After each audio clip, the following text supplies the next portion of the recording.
эзэн бидний алтан хөмрөө Энгви тансаг байгальтай хайртай Хэрэн зооны нарандын лүү Их хүн үрээ хөвлөдөө тээж төрүүлэн энэ хорвоод амьдрал бэлгэлхийн хүн холбоосын байгаль хөвлөд соёолж ургасан модод цэцэгсийн ялдам дэлбэнэ хаалж ургаж бас намрын сэлхэнд хөглөрх нэвтсийн сэрчгнэний анир бас үр үнцээрээ үржин орчлон ертөнцийн амьдралын өнгийг чимэх хүн байгаль хоёрын ер бусын хосломжийн илэрхийлэл байж болох юм. Хүн төрлөختний хөвлөсөн төрүүлж хүүгийн ёсоор илгэн дэн твэрсэн дэлхийн ээжийн хайр хишгийн хэмжээлшгүй өргөөжийг хүртэх хувь тавилангийн нэгэн эзэл болсон хүн бид. Дэлхийн ээж тандаа хайртай гэдэг. Энэхэн цэнхэр гариг хүн төрлөختөн бидний хийгээд амьд юм бүхний мөнхийн амьдрал бэлгэлсэн гэр орон минь үлээ. Дэлхийн ээж тандаа бид хайртай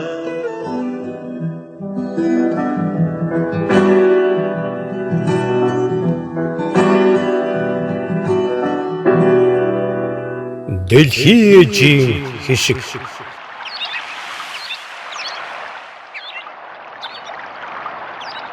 энэ ертөнцийн зулаа дээр орших Монгол орны цэлгэр үүдэн үцэглэн төгөлдөр нутаг усыг ээлжлэх дөрвөн үлрэл өөрөөрийн гудгаар чимэн эргэлтэх нь тансаг гоё ертөнц өөрөө жарган цэнгэх мэд ер усыг өгүүлнэ.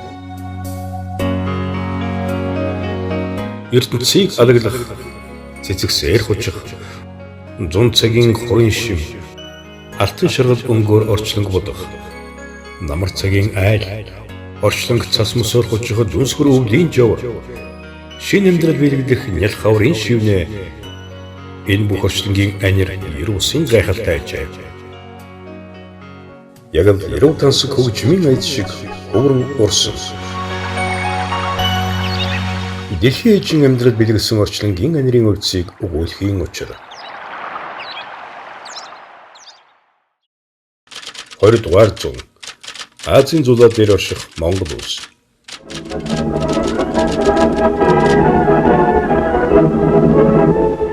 Хоёрдугаар зууны дунд үе 1950-ад он бол Монгол улсын хувьд улс ардын аж ахуйг хөгжүүлэх зорилтын нэгэн оргил цаг үеийн өрнөл цаг байсан юм. Монгол орнд жимсний аж ахуй хөгжүүлэх асуудал бол 1950-ад оны ихэр одоо тавигдсан. Сонгилийн болонд бол 1950 оны үед жимсгийн тарж байсан. За Улаанбаатар хотод бас маршал Чавалсингийн хашаад одоо жимс тарж байсан. Ийм одоо төв байгаа. 1954 оны 11-р сард Монгол Ардын хөлс улмын 12 дугаарыг хуралдууллаа. Их хурлаас дэвшүүлсэн зорилт нь хөдөө аж ахуйн социалист секторыг цаашлуулах, газар тариалан хөгжүүлэх, төв эдийн баазтай үйлдвэрийн салбарыг хөгжүүлэх явдал байлаа. Намын их хурл улс ардын аж ахуйн соёлыг хөгжүүлэх 2-р 5 жилийн төлөвлөгөөний өдөр тутмын баталсан юм. Энэ зорилтын хүрээнд хүн амын хүнсийн хэрэгцээг хангах чиглэлээр олон арга хөтөлбөр ихэлсний нэг нь жимсгний аж ахуйг хөгжүүлэх гарааны жил байсан юм. Жимсийн тариалангийн шанга татсан 1954 он.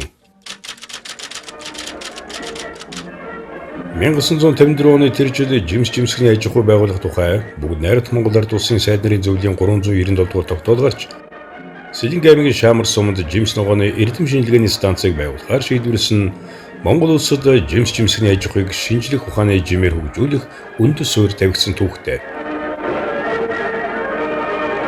Шаамрын станцын шагдар дарга. Алс холын Дорнод аймгийн Баян Түмэнгийн Эрдэнэбатын шагдар хүү Эрдэм номоо хүртлэж Хаах холын Сэлэнг аймгийн Шаамрын станцын даргаар томилогдсон ирсэн нь Шаамрын хөндөд нэгэн шинэ айл гэрээг төхнүүлж Илгээл дүүрлэн гисэн газрын залуу охид хөвгүүдийн ёстой аавын оронд нь аав, ахын оронд нь ах болж Шаамрын жимсний станцаараа болсон хамт олонны хайр хүндлэл бахархлыг тээсэн энгийн хэрнээ эглгүй нэгэн эрхэн байсныг хүн бүхний дурсамжуудаас тод гэрэлтэн. Шаамрын станц очоод шагдургаг хуучин их дуулж мэдсэн би бас нэг хэвлэлээр жоохон уралддаг, жоохон юм бичдэг хэвлэл. Тийм учраас ер нь шагдургын тохиол ойлголттой байсан. Тэгсэн чинь нөгөө Шагдар гэдэг хүч яасан гэхээр хөө ерөөсө намайг нэг зүгээр нэг том хүнтэй уулзаж байгаа шиг хүлээж авдаг юм. Би гайхаад тайвшраад тэгсэн нөгөө очир утын яриад байсан хүүхдээ үчээ байл. Тэгээ Шагдаргаа нэг онцлог сонин хүн байсан. Ерөөсөө тэр хүний үгийг их авдаг. Тийм том хүн мөртлөөс. Тэр чи юу юм би чи нэг оюутан шүү дээ. Тэг чин юм асуув шүү дээ. Гэхдээ одоо энэ чинь ийм үү хой, тийм үү хой, хэр мэдсэн юм байна уу гэж ингээд том хүн надаас юм асуув. Тэгэхээр хүн чинь өөрийгөө бүр их юм сургах. Одоо сурыг гэж мэрийддэг. Шагдаргаа шалгаж ажилд авч байгаа юм л да. Нэгдүгээрт нь юу гэхээр ерөнхий мэрэгжлийн талаар ямар хүн байна вэ? Хоёрдугаарт нь улс төрийн мэдлэгийн одоо чадвар ямар хүн байна вэ гэх мэтийн одоо сонин асуултууд тавьж эцнийг шалгалтыг сургууль төгсөхдөө шалгалтыг сурцсан болохоор тэр асуултуудад их сөрхий хариулдаг байлаа л да.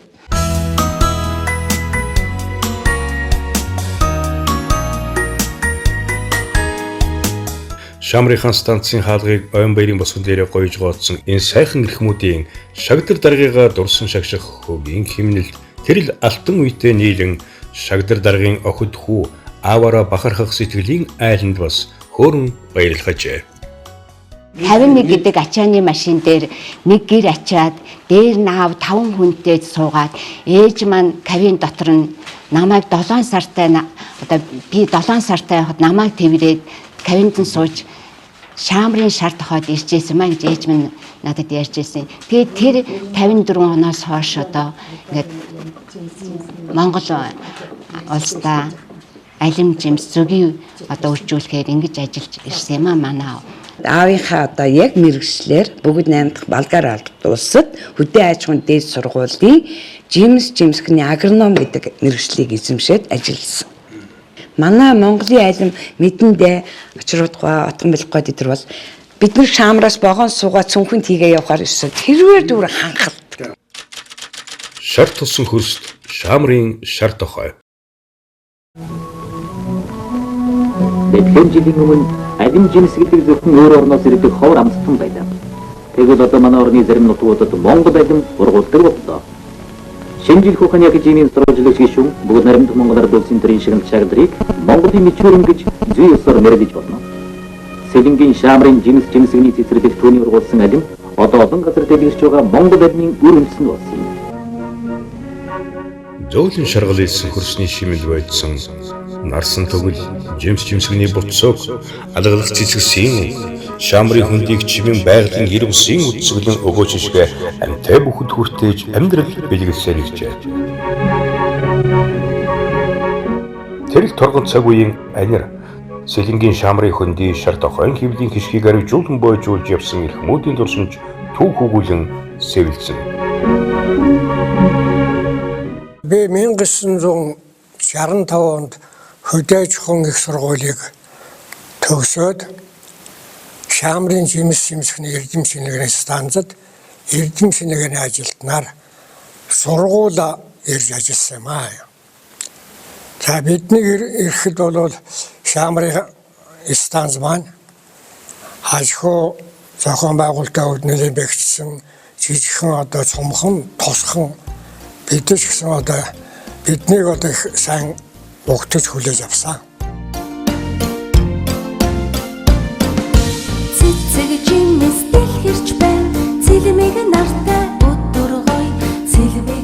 Монголын хүүхэд багчуудыг жимс цэцэгтэй найзлуулсан хүүхдийн энэ цогцолдол таныг хүүхэд наснд нь хүргэж өгөх сэтгэлийг хөдөлгөж болох юм. За Монгол алимны нэг их онцлог тал нь бол их сайхан үнэртэй тасалгаанд 2 кг жимс тавьсан байхлаар хэдэн өдөр одоо ханхална. Би тос Шамрын жимс станцад 1965 онд цэцэрлэгчин зөгийн бригадын дараагаар ажиллаж байлаа. За намайг очиход энэ Шамрын жимсгний эрдэм шинжилгээний улсын төв станц гэдэг бол Монгол орнд жимсний аж ахуйг буюу одоо жимс цэцэрлэг зөгийн аж ахуйг одоо анх суурийг тавьсан, хөгжүүлсэн ийм шинэ аж ахуйн одоо их өсвөрөө тавьсан ийм одоо эрдэм шинжилгээний байгууллага байлаа. байгалийн одоо тэр өндөр сэрэмгийн дохой гэж их сайхан дожинаар сургасан ийм газар дээрээс нь хүний гараа тарьсан жимс цэцэрлэгийн одоо их том талбайтай ийм сайхан одоо дохойд байлаа.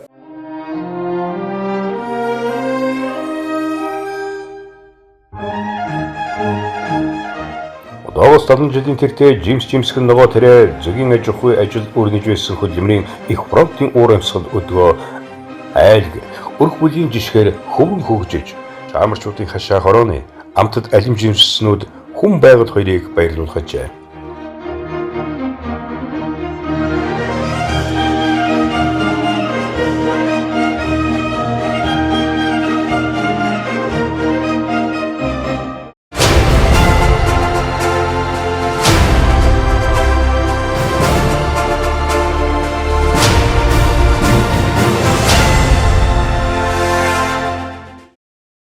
Би 61 онд 61 оны 8 сар дуусаас ирсэн юм аа бааст гэж бодож та.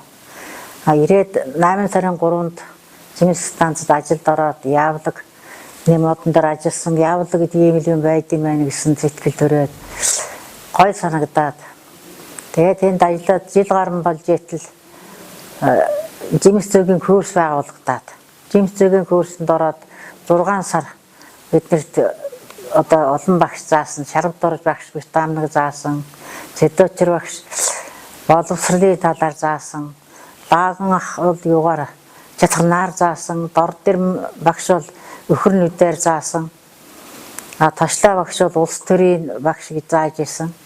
Ийм олон сайхан багш нараас би бол их юм сурсан. Би жимсэн дээр нэлээд олон 2-3 жил ажиллаад тэгээд зөгийн дор маань санагдаж ирсэн нэг л болдгоо. Нэг зөгийн л гоё юм санагдаад. Тэгээд зөгийн дорлоо. Зөгийн дороод орсон өдрөөс эхлээл ирнэ. Их баянтай байсан да. Мэдхгүй одоо сургуулийн сурсан ч гэсэн зөгийн чинь жимстэй адилгүй юм байна. Тэр чи одоо бариад авч болдгоо. Гомх хүнд байсан надад. Тэгээд яг би олон төмний сурсан юмыг би яхаар сурч болдгоо. Би яхаар хийж чаддаггүй байд юм гэж өөрөөсөө дүнэлтэйгөөд өөрөөрөө зэмлээд хараад өвгөндөө байсан чинь хогчин жамахын зөгийн дор гэсэн гэж ингэж хүний дормжлаа. Тэгэхээр бүр уурхөр байдаггүй. Юу гэсэн үг юм? Би ямар хүнтэй адилхан хүн байж яагаад хүн юм сурч болдог юм би зөгөөгээр одоо нэлээд олон жил ажиллаа. Ястай их сайхан хүнд одоо тустай эмчилгээ болдог. Тим бүтээгдэхүүн одоо зөгийн маань гаргадаг учраас би зөгөөдөө ястай баярлдаг. Баатар сайхан багштай би маш их баярлж явдаг юм.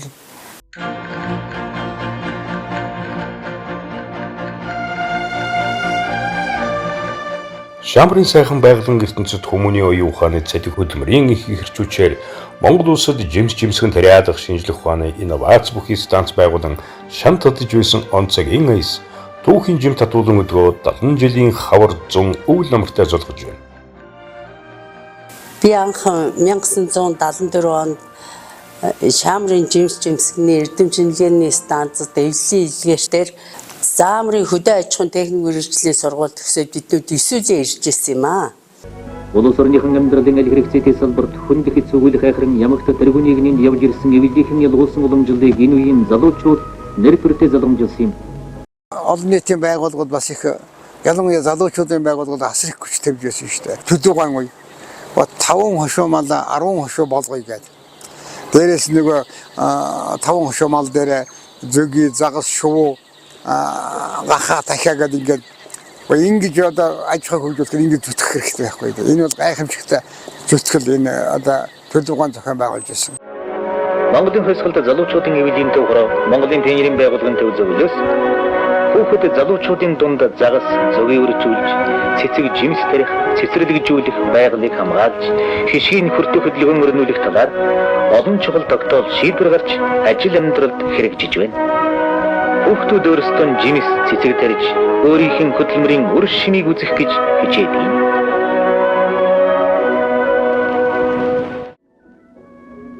Шамрын хүндэд ургуулж байсан алим жимс өсгөж үржүүлсэн зөгийн бүл Монголын удам их нутгийн дорны их тал Алтай, Увс, Ховд, Хинтийн нутгийн үржил шимтгөрсөнд хүний гар сэтгэлийн эрч хүчинд тархан ургаж үржин Монголын өргөн уудам нутгийг чимэн шинэ амьдрал цэцэглэн хөгжөөсөн оргил үеийн халуун уур амьсгал хүмүүсийн зүрх сэтгэлтэй хамт түүхэн тамгалан үлджээ. 1978 онд Ховд аймгийн хөдөө аж ахуйн техникумыг төгсөөд агротехникчээр энд хуваарлагдсан ирж жимс станцад ажиллаж байсан. Энд одоо би 40 гаруй жил амьдарч байна. Энэ Шаамар нутаг бол ээлтэй хол газраас ирсэн усуудыг сайхан хүлээж авдаг. Энэ Шаамар нутагт амьдарж байгаа ард түмэн бол одоо жимс ногоо зөгийгөө үржүүлж ингэж ажил амьдралаа дээшлүүлж амьдарцгаадаг.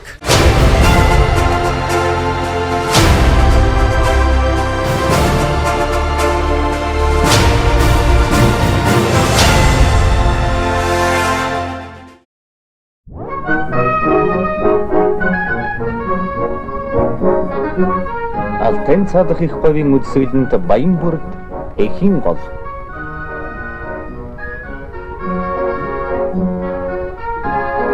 Энд амттгаа сонгон, төмөс, шар ловон, өргөстхэн, улаанлой, таравс митийн нарийн ногоог олон арванга тариалж ариван ургац сургуулсан Левидийн илгээл ирсэн охид төвгүүдийн хөдөлмөрийн үр шим юм.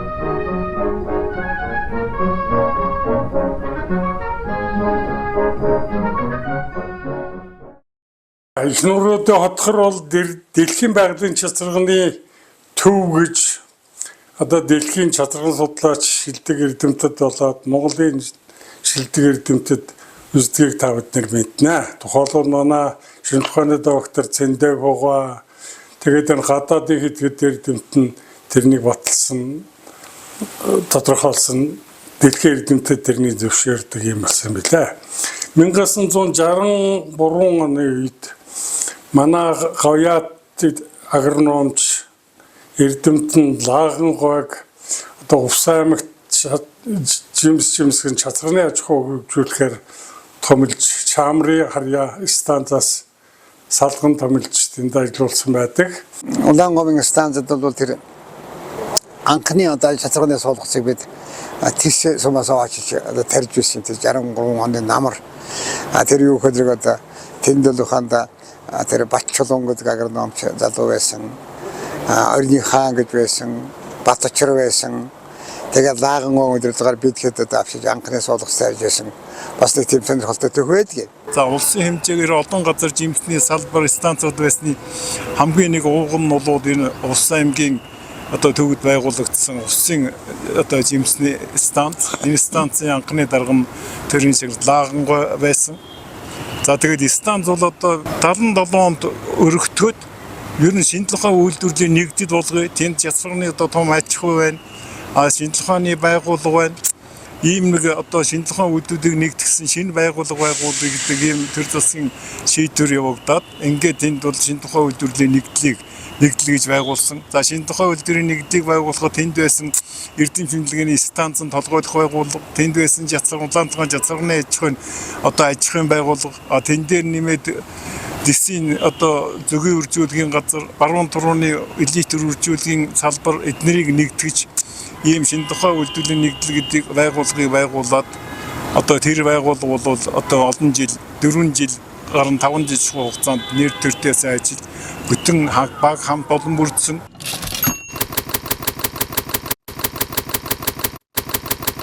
Хоёрын 24 оны намар цаг.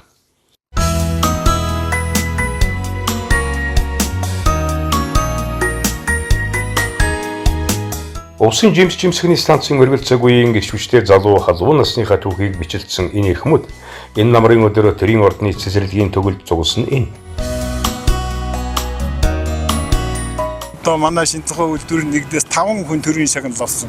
Сорт одоо гаргаснараа Лагангой сортын үрийн үржүүлснээр манай Батчар тэгээд тэр одоо гарсан бүтээгдэхүүнийг боловсруулснараа манай Сүрэн хорлогой. За тэгээд цэцэрлэгчин бригадын дарга оролцсон ийм 5 хүн одоо төрийн шагнал авч хөдөөний байгууллага, хөдөөний эрдэм шинжилгээний байгууллагуудын ажлын үнэлгээг одоо үнэлж ингэж өгчээсэн юм аа. Намрын зөөлөн нар ээсэн энэ өдөр налхар намрын үг шиг насны намартайгаа золгож яваа энэ эрхэм хүмүүсийг алтан үетэй нь учруулжээ. Манай улсын газар тариалангийн үйлдвэрлэлийн энэ том салбарын 90 үе кино архивын хайс алдан үеийнхний зүрх сэтгэлийн туршимжил үлджээ. Энж үртрээ 140 тонн, ногоон тэжээл дарш 800 тонн, хүнсний ногоо 500 тонны прах юм.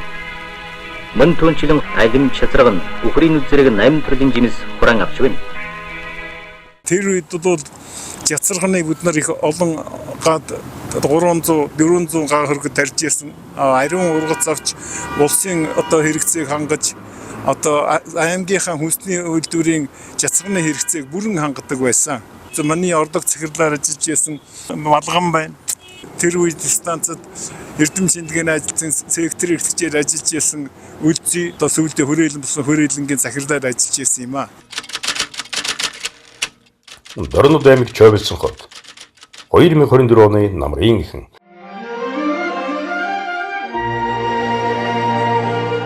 Монгол улсын томоохон хотын өрөнгүүдийн нэг Чойбэлсэн хот газар тариалангийн үйлдвэрлэлийн зүүн бүсийн нэг гол суурь юм. Энэ хот өөрийн гэсэн өрөм цогцлороо хөгжиж түүхээ бүтээж явна. Өнгөнгийн зуны цэцгэл шиг хехвар шиг тэгсэн Монгол дийлэрээ бие сэтгэл хийгээд ажил амьдралынхаа түүхээр гойсон энэ бүсгүйчүүд бас л Чойбэлсэн хотоо чимжээ.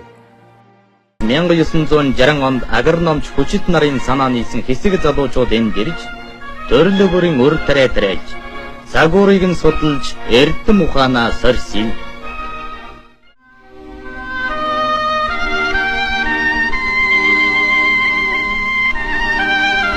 Төрөлх бүрийн жимсгний мод тариалах турших нь бидний гол зорилгын нэг байлаа.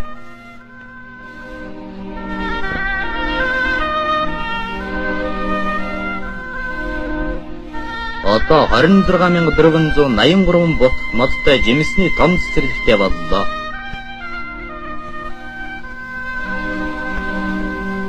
Энд тариалсан алюминий модноос нэг нь 225-аас 250 грамм хүндийн жинтэй алюм чургалаа. Украинууд бөөрөлзгөн шийва төрөлх бүрийн жимс ногоо тариалж турших нь тэдний зорилго байлаа.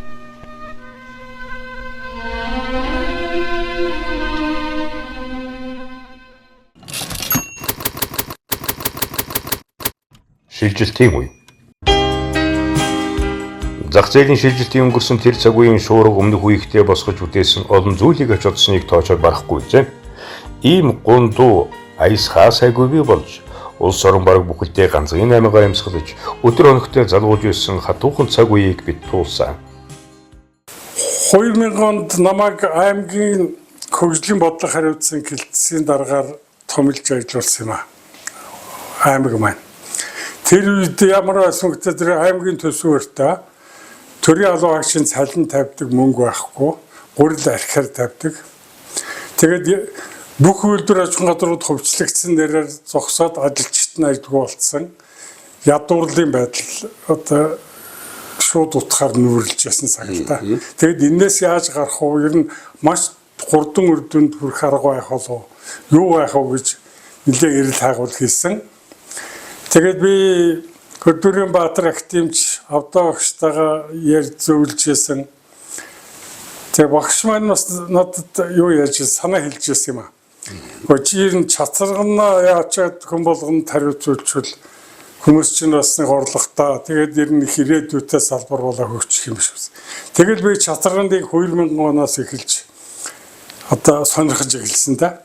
Танаа багийнхны санаачилсан тэр чацарган хөтлөөр тэгээ орон нутгийн засаг захиргааны байгууллагад дэмжсэн тэгээд тэр маань одоо самжилттай хэрэгжсэн суурлаад Монгол улсын засгийн газрын хөтөлбөрийг одоо алтан хоёрыг авда актемч за зэрэг одоо миний би гэх мэтлэн хүмүүс одоо хамтраад боловсруулаад тэгээд засгийн газарт оруулаад батлуулаад тэгээд 10-аас 16 онд хэрэгжүүлсэн. Тэгсэн чинь ингээд хэд даваад яагаад ирсэн чинь нөгөө чацарган мэддэг сонирхдаг хүмүүс одоо тал талаас ороод ирсэн. Чацарганы ач холбогдол, чацарганы тарих ёстой, чацарганы юм байх ёстой. Улс орны орчин тогтнолын гол үндэс суурь болсон хүнсний аюулгүй байдал, эрүүл мэндгээд хүн ардынхаа эрүүл амьдралын баталгааг хангах зорилготой байгуулсан олон байгууллагын нэг нь чацарган нэртэйгээр гараагаа ихэлсэн Монголын жимсгний үндэсний холбоо юм а. Одоо яанны зүгээс төрийн зүгээс ч гэсэн чацраган тариалах иргэдэд бол тодорхой хэмжээний дэмжлэг үзүүлж ажиллаж байсан. Суулгацыг зээлээр олгох, зааман хүлэмж олгох, услagaаны систем өгөх гэх мэтлэнгээр за тодорхой хэмжээний санхүүгийн дэмжлэг үзүүлэх гэх мэт ийм ажил хийж байсан. Ингээд 10-аас 16 онд хэрэгжсэн төслийн үрдэн бол нэлээд амжилттай байсан. Одоо тэр өрзий цороод гэдэг ба штэ. Тэнд бол 150 га газар авч. За тэгээд 150 га үндсэндээ 300 айлт өгч. Тэгээд тэнд одоо улсуудаар чацраган тариулаад эхэлсэн байхгүй юу? Одоо хамгийн сайн ийм чацраган бол энэ манай Монголын дутагт байна.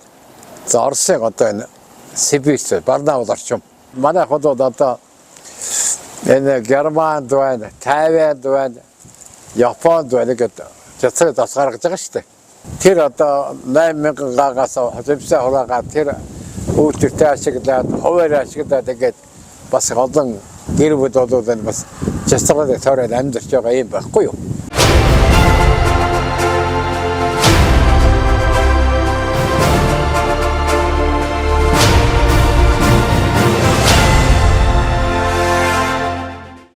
Арван 16 оноос манай холбоо бол Монголын жимс жимсгийн үндэсний холбоо гэдэг нэгэсний тармил жимсхний үйл ажиллагаа бүхэлд нь хамрах юм чиглэлээр ингээд үйл ажиллагаа явуулсан байгаа.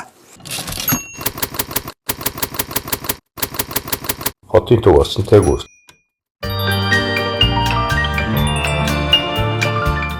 Улаанбаатар хот дундуур урсгах Сэлбоодын Орсонтой гүрийн энэ орчим архидийнээс газар газрын оюутан залуусын сургууль намын аж амьдрал буцаж ирсэн бичил ертөнц үйлээ. Энэ олон оюутан залуусын халуун уур амьсгалтай ижилсэн Орсонтой гүрний уртхан насан жаргал гэдэг бараг 80 жил өвөлтэйгээ золгож яваа энэ эхнэр удирдуулсан жимс ярддаг бичил байгууллагын хідэн нөхөд бас л өвөрмөц нэгэн бичил ертөнцийг бүтээснээс хойш даруй 17 жилийн 4 улирлын өнгөтэй хослон их орноо жимс жимсгний том ойн төгөл болох том зэрэг тавин чармааж иржээ. Сэлбоодын хөвөө дагсан тэнгэр багцсан олон байшингуудын дундах Азмон гэдэг энэ 6 давхар байшингийн 5 давхар жимс ярддаг хідэн хүн байдгийг энэ байшингийн хажуугаар зөрж өнгөрөх хүмүүс яахан мэдвэ. За 13 оноос хойш бид нэр Монгол улсад энэ жимс жимсгний салбарыг дахин төлөвлөх, олсын харааг харах чиглэлээр олон талт ажлыг хийж эхэлсэн. Үүний нэг нь бол компаниудаар явж эхэлсэн эрдэм шинжилгээний байгууллагуудыг хоорондоо уялдуулж жил болгон олон улсын хурал эрдэм шинжилгээний уулзалт зохион байгуулсан. Нийт нутаг дэвсгэрийн хэмжээнд судалж үзээд нэг жимс жимсгний дөрвөн бүслөрт Монгол улс энэ салбарыг хөгжүүлж болох юмаа гэсэн судалгааны үр дүнг гаргаж байсан. Алтан твшийн хүндийд алт эрдэнэс тариалагч Баян Бүрдийнхэн. Дөрвөн уулын дунд орших Монгол улсын нийслэл Улаанбаатар хот өргөжин тэтгэхийн хажуугаар автомашины түгжрэл удаавны аргээд хүн амын төвдөр дагсан олон асуудлын дунд амьдрах хотынханд цэвэр салхи агаар цэвэр хүнсний жил чухал хэрэгтэй. Их хот тойрсон алтан твшийнхээ хөндийд цэцэг жимс мод оргуул тайж ургуулan дэлхийн жихэн ачиг хариулахын хамт хүмүүний амьдралд аз жаргал бэлэгдэж яваа буянтай хүмүүсийн нэг Баян Бүрд ногоон төглийн гэр бүлийнхний төгөл нэгэн намрын алтлаг өнгөнд хучигджээ. Бид нар маань ямар ч сан тэр импортын жимсийг одоо авахгүйгээр өөрсөө жимсээ тэрээд өөрсөө бүтээгдэхүүн хийгээд хэрэглэнэ гэдэг чинь бол одоо нэгдүгээр эдийн засгийн хувьд ач холбогдолтой, хоёрдугаар эрүүл мэндийн хувьд ач холбогдолтой, гуравдугаар одоо өр хөвгт ач зэндэргээ бүгдийг бид нар хөдөлмөрт одоо ингэж амьдрах болох юмыг л бид нар зааж сургаж байгаа байхгүй. Чацраган хэмээх алтан мөнгөөр орчлонг чимэх хаан жимсээс ахуулаад төрөл бүрийн органик жимс ногооны амт чанар дэлхийд танстай болох мөч ойрхон эснийг Баян Бүрдийнхний бүтээгдэхүүний олон улсын чанар стандартын үнэлгээнүүд батлах ажээ. Дөрвөн үеэрээ дамжин жимс жимсгний тариалалт үйлдвэрлэл явуулж байгаа Баян Бүрд ногоон төглийн шатруудын хурааж авсан чацраган жимс алдарт шар доктороос эхлээд увс хүнс гэх мэт олон үйлдвэрүүдэд нийлүүлэгдэж эцсийн бүтээгдэхүүн болж хичнээн олон хүний эрүүл мэндэд аж тусаа өгч байгааг найз бүсгүй хоёр яахан мэдвэ. 500 гаруй сая төгрөгийн зээл төрөө өгсөн. Дэлхийн стандартыг ордос гидрофон дээд гэрлэлээр би салаад насны хөлдөр тариалтай хийгээд оргуулад чадсан. Тэр их том зээлийг би юугаар нэгсэн бол энэ хийж байгаа хөдөлмөр энэ чацраган байна, энэ помидор өргөсгэн байна.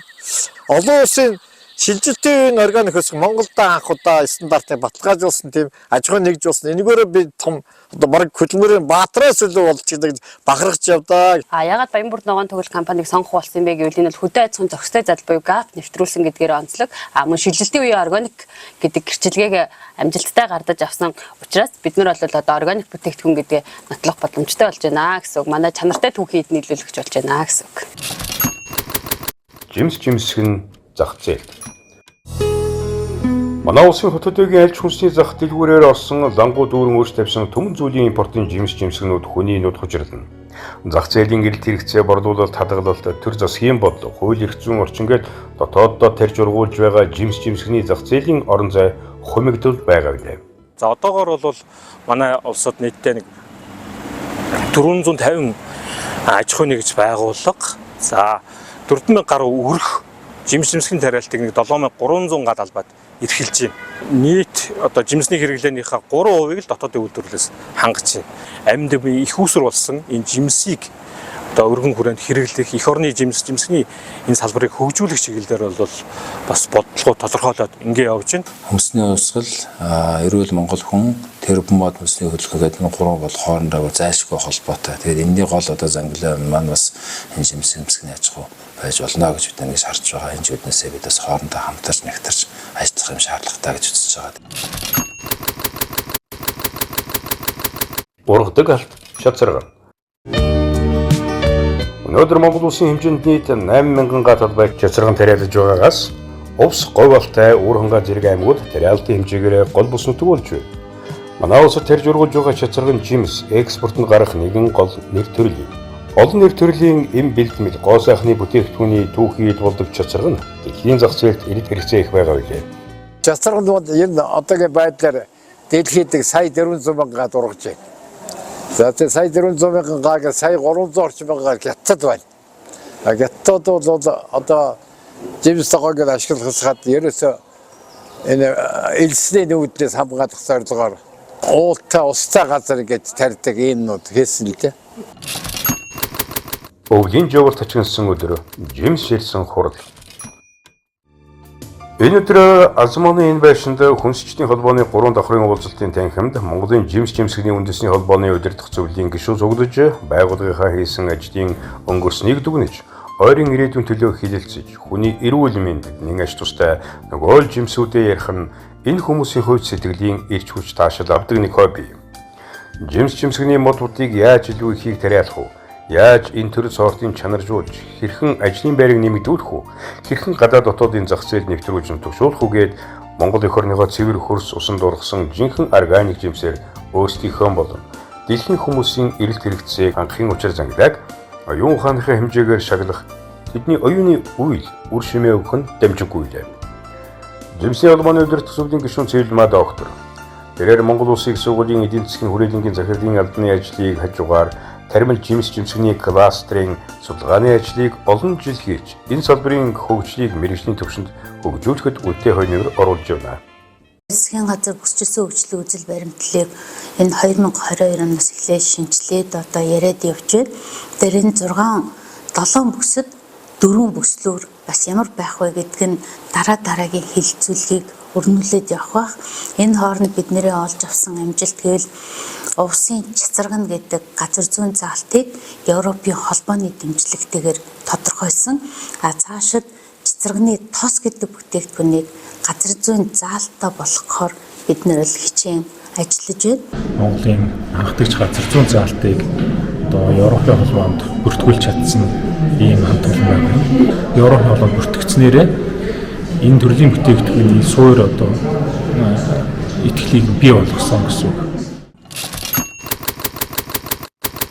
Эх орны зүүн хязгаарт байцсан жимсэн төглүүд. Дорны 100. 2024 оны луу жилийн 100 цаг газар сайгүй бороо хур илбэгтэй газрын өнгө сайхан гарч ойрын хэдэн жил болоогүй сайхан 100 болсонд хүн бүхэн сэтгэл хангалуун байна. Дорны их талж нар хүрэн шимэнд бас цэцэг хаа шигтгсэн хивс дэвсэн мэд солонгорчээ. 16 оноос эхлээд жимс тарж эхэлсэн байгаа. Одоо алим маринетик одоо дандаа нөгөө Оросоос оруулж ирсэн сортууд. Одоо тэр алим маринетик маань бас 7 жил болоод одоо нэг модноос гэхэд 25-аас бараг 40 кг жимс авч байна. Тэгээд мод арчилна гэдэг чинь яг нөгөө нэг жижиг жоохон хүүхд арчилж байгаа юм шиг маш их арчилгаа шаарддаг. Ямар ч жимсгний модон дэрнэ. Чойбилсон хотгон дох өрхийн жимс ногоо тариалдаг айлуудын хашаан дах алим жимс алгалсан мод бутууд зуны байгалийн өнгийг гоёж чимхийн зэрэгцээ олон төрлийн амтлаг жимс тарьж ургуулсан эцэдээ үр шимээ өгдөг болжээ.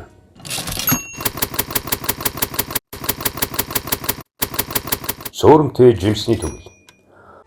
Чойбилсон хотыг тойрсон өрхийн аж ахуй хэрэглэдэг айлууд энэ намрын шинэ хугацаа хураан авч жимсхний амттнаар хоол цайныхаа ширээг чимэн багчуудын ходоодыг баяжуулж зочин клиштэй тарьж ургуулсан амттны дээжээр дайлах нь энэ хин хүн сайхан сэтгэл төрүүлнэ. Дорнод аймгийн ийм өрхүүдийн нэг Инхбаатарх гэр бүл ах дүүсээрээ нийлж урд нь хогийн хонхор байсан газрыг цэвэрлэж тордон жимсний бяцхан төгөл байгуулсан бас л буянтай үйл болжээ. Аливаа хийж бүтээх шин санаа оноос идэж нэвтрүүлж байдаг гэрийн эзэн Инхбаатар Рядангийнхын жижиг талбайд усан цөөрөн байгуулсан услахааныхаа асуудлыг бүрэн шийдснээр байгалийн өнгийг чимэж усны шуудын туглах нэгэн орон гэр болжээ. Энийг харахаараа хүн чинь баярлдаг шүү дээ. Ерөөсө ядарна гэж баахгүй шүү дээ. Хийгээд ивэл улам баярлаа л тэгэл чаддаг байсан юм том алимл таримаар л байсан.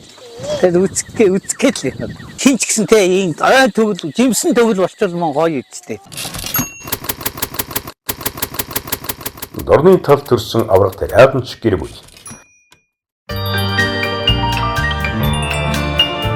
Монгол улсын авраг тариадч Сүхбаатарын инх тулах хэмээхийн залуу хууль цаасны төрийн амтнаас газартай нөхөрлөж, газар тариадангийн хүнд хүчээр ажилд нухлагдаж, аврагын зэндаан төрсөн гэхээр ямар их цаг хугацаа, ямар их төвчээр хатуужил, ямар их хүч хөдөлмөр зарцуулж туулж ирснийг түүний хөдөлмөрийн өөршин батна. Түүний аав Сүхбаатар ах Баттэлэг авраг тариадчид гэхээр энэ гэр бүлийнхний удам дэмжсэн хөдөлмөрийн үнцний холбоос илэрхийлж ажээ.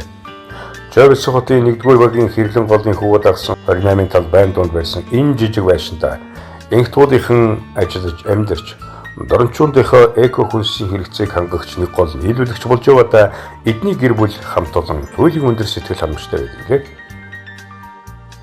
Хүн болгон одоо Солонгос, Япон гадны улсыг зорж ажиллаж амьдарч их усроо залгадаг гэхээс илүү боломжийг харсан. Ер нь бол хүн хамгийн сайн хийж чаддаг зүйлээ хийх ёстой байна гэдэг. Тэр маань одоо миний хувьд бол аргагүй л энэ газар шороотой холбоотой зүйл байсан.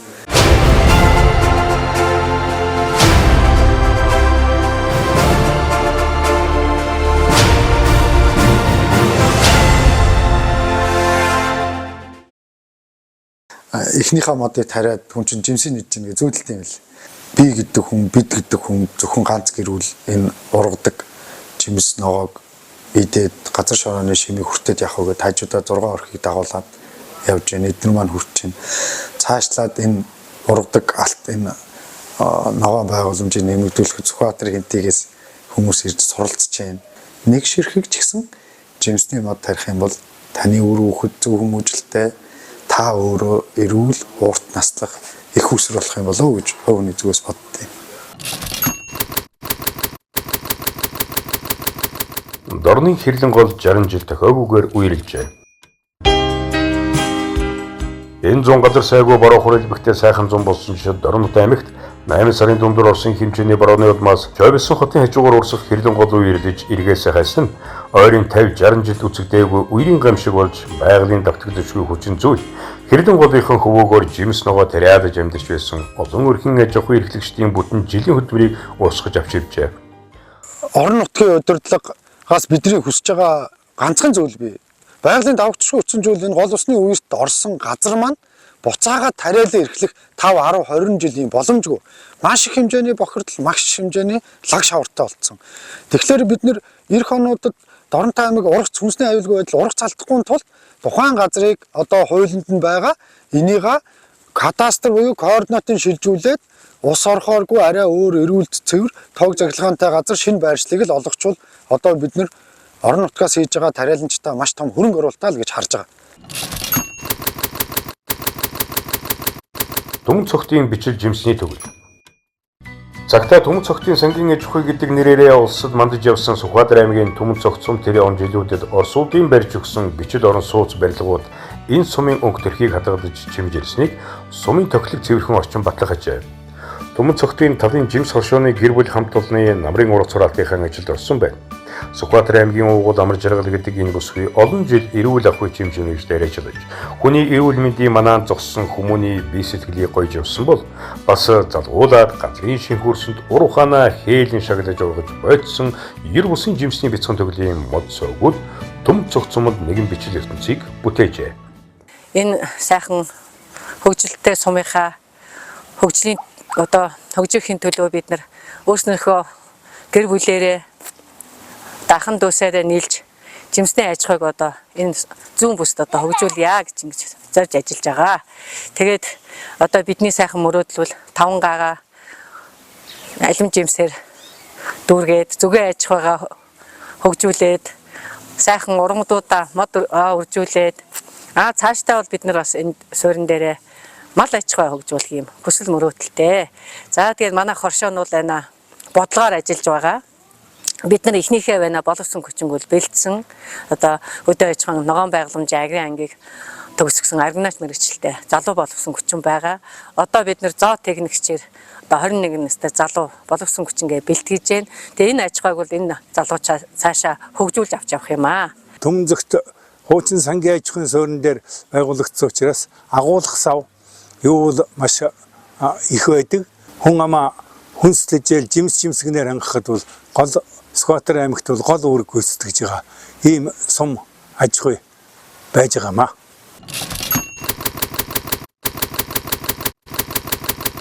Хинтийн ажилсаг хүүхнүүдийн сэтгэл гараар бутсан төглүүд.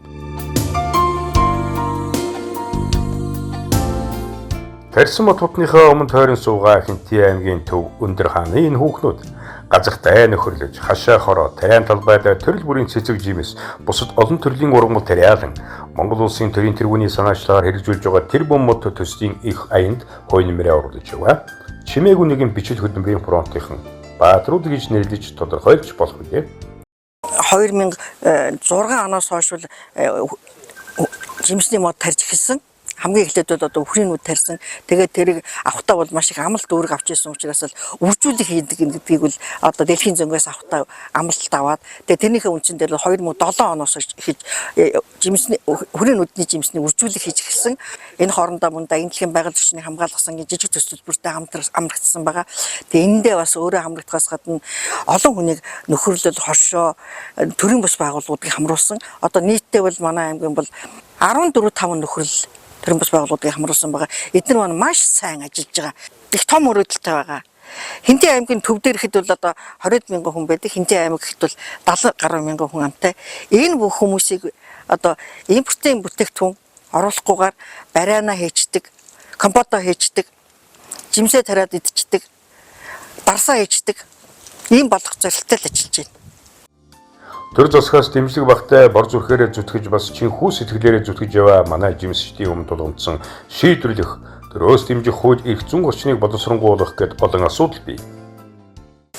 Хүүхдүүдэд хамгийн гол нь би юмыг хайрлаж эвтлэхийдээ бид нар чинь ингэж мод ургамал бүх юмыг ингэж өөрснөө тарьж гараараа ургуулсан юм амтрахан эдхийг харж ингэж л миний амьдралын өглөө эхэлдэг. Манай хөөнийг удаа тэгжсэн. Хүн байгальд амьсгалсан агаараа мод тарьж төлдөг гэсэн. Манай ээж бидний яг төлцсөн байхаа. Ээж аав хоёр маань бидний өмнөөс бараг төлцсөн байхаа гэж хэлжсэн.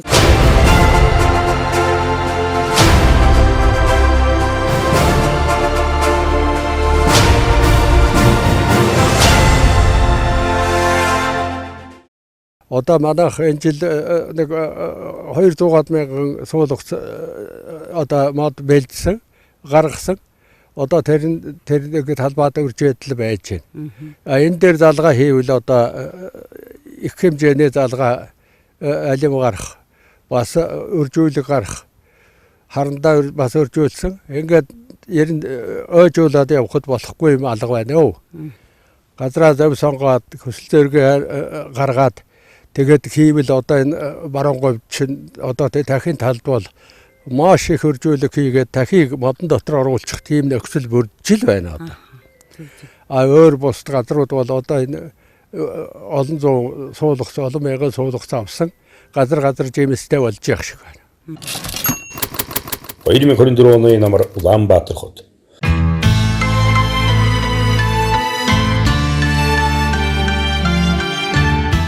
Сүүлийн жилүүдэд хойр намрын улиралд нийслэл хотод төрөл бүрийн жимсний гоёлын мод будны үзэсгэлэн худалдаа явуулдаг сайхан уламжлалт тогтож, модны анхлан мөнөр зориулсан шинэхэн ялах сортуудыг нийслэлийн өрхийн ногоон төглийн эзэд соёол зургуулахаар авдаг болжээ.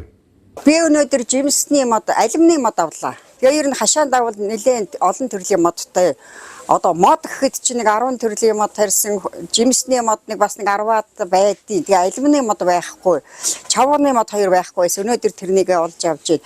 Ер нь явандаа бол нөгөө ач зээ нарыгаан модныхаа сүүдэр суулгахсан гээд одоо зүгээр сайхан мод тариад идэг байхгүй юу. Монгол орныг жимсгнээр бүрхэж байгаасаа гадны жимс ахгүй, дотоодынхон жимсээр одоо энэ хүн ардаа хангаасаа айл болгон одоо ингээд нэг жимсний мод тарьчаасаа гэж бодож байна. Би ер нь төрхөөсөө л хойш жимсгний модтой өссөн.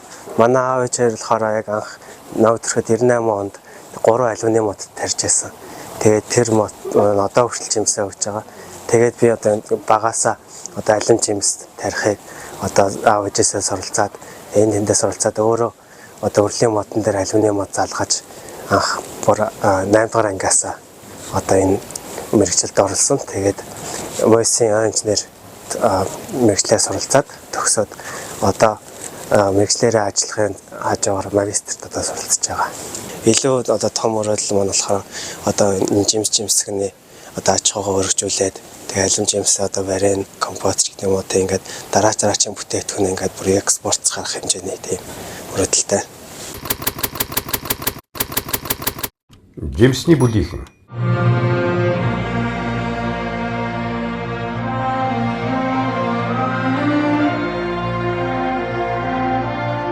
Цагтаа Улаанбаатар хотын Зайсангийн амны хамгийн сүрлэг том байгууламж байсан хөдөө аж ахуйн их сургууль одоо Зайсангийн тэнгэр багтсан барилгуудын дунд бүүдийнх мэт болсон ч Монголын үеийн хөдөө аж ахуйн мэргэжилтнүүдийг бэлтгэсээр өдгөө 66 жилтэйгээ золгож байна.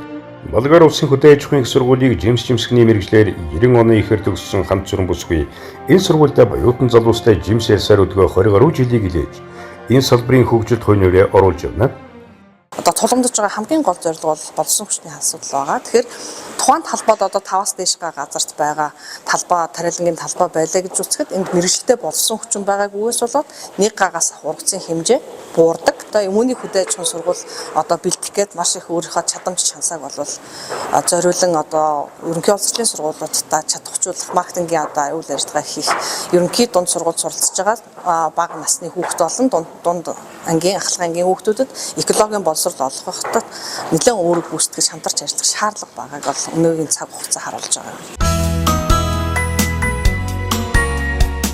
Сүүлийн жилүүдэд хөдөө аж ахуйн сургуульд жимсгний аж ахуйн ашиг тусыг мэдэрсэн охид залуусын суралцахтаа тодорхой хэмжээгээр нэмэгдэж энэ салбарын хөгжлийн цар хүрээг тэлэх орон зайг бий болгож өгч байна. За миний одоо хамгийн гол одоо мөрөөдөл бол энэ мэргэжлийг эзэмшиж өдөө хугацаанд 26-7 жил ажиллаж байгаа гол одоо үндсэн дээр эх орны нэрийн софтыг бий болгох тал дээр одоо 4 жилийн хугацаанд ажиллаж байна. Дархан хотын тариалангийн хүрээлэн.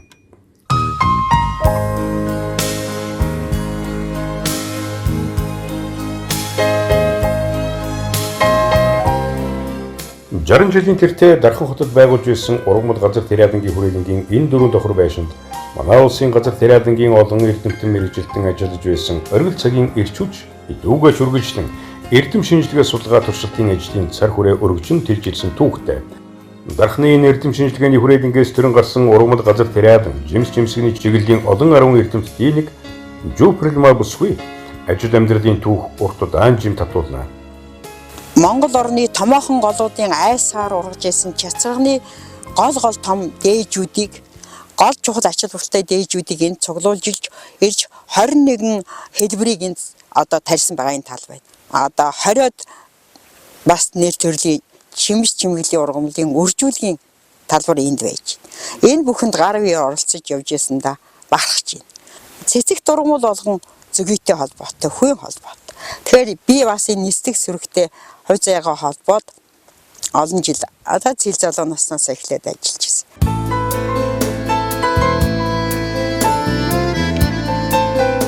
Монголын жимсгний салбарын хөгжлийн үе шатуудтай салшгүй холбоотой Дархны хүрээлэнд 70 жилийн ойн босгон дээр дурсамж уулзалт болж Тухайн жимээр зурвас аялсан энэ цагмч намрын нэгэн өдрийн өнгийг өнгөллөө.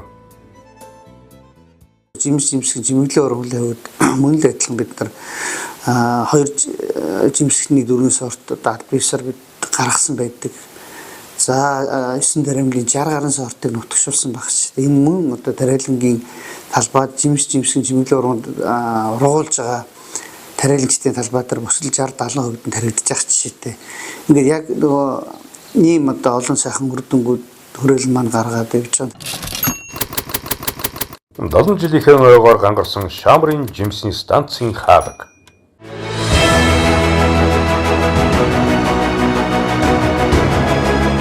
Далан жилийн тэртээ Шамрын хөндөд байгуулсан Шамрын жимс жимсгний улсын станцын төмөр хаалга энэ өдөр гоёлоо зүүсэн шинэ жилийн гацуур модч гоёмсог харагдахулжээ. Шамрын станцтай ажил амьдралаа холбосон алтан үеийн залуус 7 жилийнхэн ойн босгон дээр ийхүү хаалгаа гойжээ. Сэлэнг нутагт ажил амьдралын нэгэн шин заммор нийлсэн Шамрын жимсний станцын буурал түүхтээсэн энэ хаалгаар хичнээн олон охид залуус орж гарч ичнээн олон амьдралын аз жаргал бэлгэснийг буурал түүхийн эзэд батална. За энэ төмөр хаалгын түүхээ ярих юм бол 1964 онд төмөр гэдэг хүн энэ хаалгыг агнжсэн юм аа. Тэгээ одоо хаалгын гоён дээр нь бол төмөргөө 1964 он гэдэг одоо тэр гагнуурын юугаар бичсэн байгаа. Өнгөнгийн дээлэр ижилсэн гойсон энийг л эрхмүүдийн гэрэлгийгээ татуулсан дүртөрх омогшил бахархан сайхан дурсамжууд яг л дэлгэр цагийн өнгөнгийн цэцэг навчис алаглах мэд ертөнцийн гоо цэглэнтэй ижилсэн Хорвогийн өнгийг чимжээ. 2024 оны 10 дугаар сарын 30-ны өдөр Улаанбаатар хотын төв.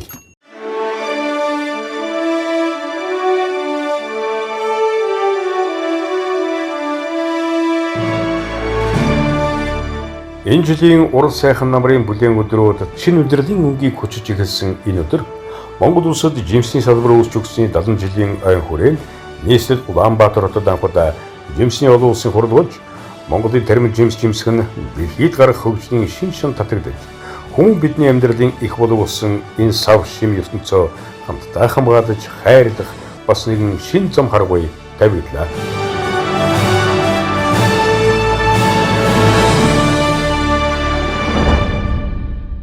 Улсаас 40 төлөөлөгч ирж ихтгэл тавьж оролцож байна. Энэ ихтгэлүүдээс босоод одоо гарч байгаа жимснийгаа экспорт гарч байгаа жимснийгаа чанарын асуудал дээр бид хөдөө аж ахуйн зохицол дадлыг авч хэрэгжүүлж чадах юм бол цаашдаа зах зээл хангалттай байна гэдгийг бол энэ ихтгэлээс бол харж болж байна.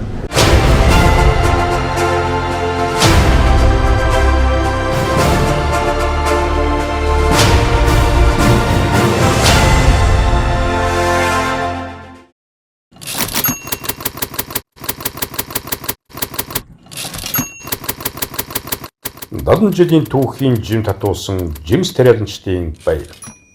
Нийт одоо Монголын өрхийн тариалангаас өсвөлээд аж ахуй нэгж жимс жимсгэн тариалж байгаа гадна дотны бүх одоо байгууллагуудаа талархал илэрхийлээ, мэндчлэгээ дэвшүүлээ. Нөгөө талаар бол жимс жимсгний бодлогыг дэмжиж ажиллаж байгаа төр засгийн байгууллагуудаа ялангуяа тэрүүн мод хүнсний хангамж гэсэн энэ томоохон эрүүл Монгол хүн гэсэн хөтөлбөрийг дэвшүүлээд ажиллаж байгаа ерөнхийлөгч түүний тамгын газрынхандаа бас талархал илэрхийлье гэж ингэж бодож байна. Ингээд цаашдаа бид хамтдаа Монгол орнд жимс жимсгний аж ахуйг тогтвортой хөгжүүлж эрүүл хүнсээр эрүүл жимс жимсгнээр өөрснийхөө хэрэгцээг хангахын төлөө эрчимтэй ажиллацгаая гэдэг энэ уриалгыг та бүхэндээ хандаж хэлье.